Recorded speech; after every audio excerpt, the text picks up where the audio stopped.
Prabu Kian Santang atau Raden Sangara atau Syekh Sunan Rohmat Suci adalah putra Sri Baduga Maharaja atau Prabu Siliwangi Raja Pajajaran.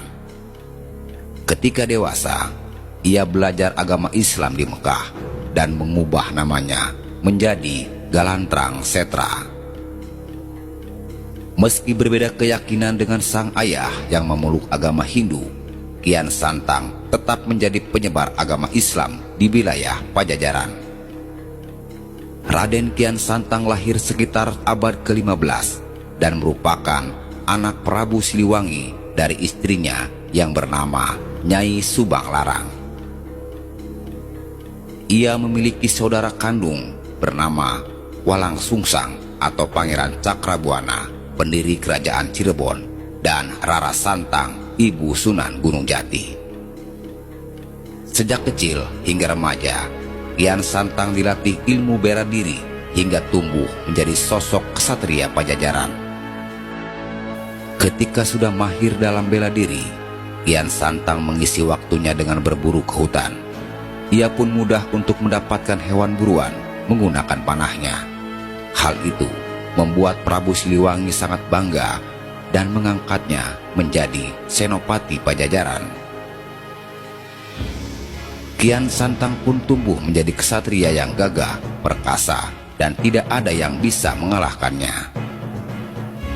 Selama hidup di istana, Kian Santang serba berkecukupan, tetapi merasa kurang mengenal jati dirinya.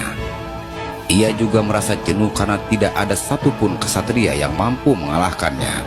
Konon, Kian Santang kemudian mendatangi peramal untuk mengetahui lawan tangguh yang dapat menandinginya. Ia diberikan petunjuk bahwa orang yang dapat menandinginya adalah Sayyidina Ali dari Tanah Arab.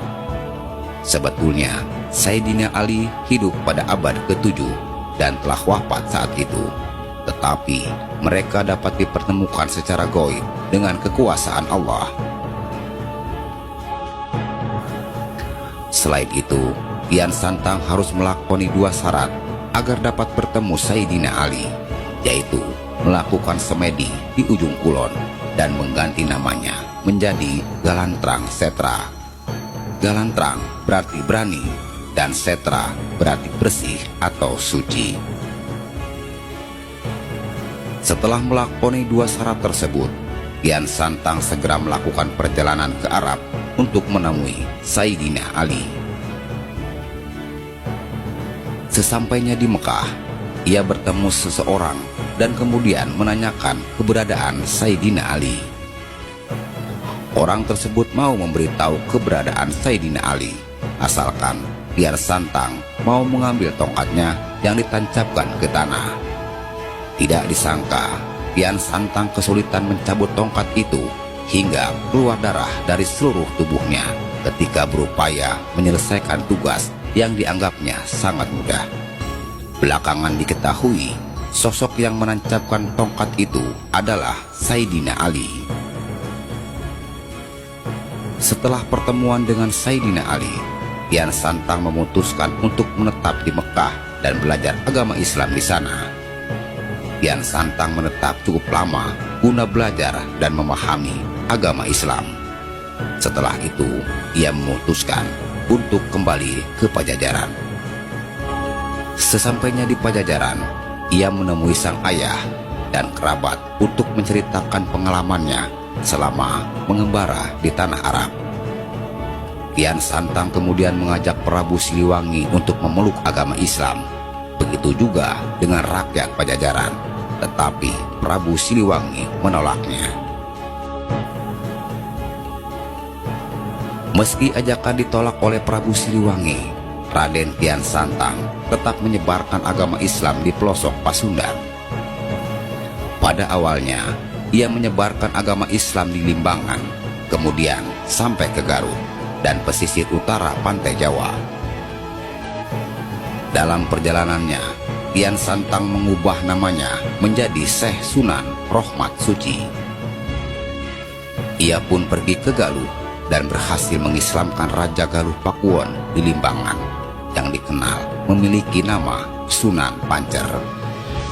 Berkat Sunan Pancer, agama Islam bisa tersebar luas dan berkembang di daerah Galuh, Pakuwon. Sejak penguasa lokal banyak yang menjadi umat muslim, ajaran Islam menjadi berkembang di hampir seluruh wilayah Priangan. Setelah berhasil mengislamkan hampir seluruh Priangan, Raden Kian Santang memilih menetap di sekitar Garut. Di tempat itulah ia menyebarkan agama Islam dan menjadi guru syariat hingga akhir hayatnya. Tidak diketahui kapan Raden Kian Santang meninggal, tetapi masyarakat lokal meyakini makamnya terletak di lereng Gunung Karacap yang berada di Kecamatan Karangpawitan, Kota Garut.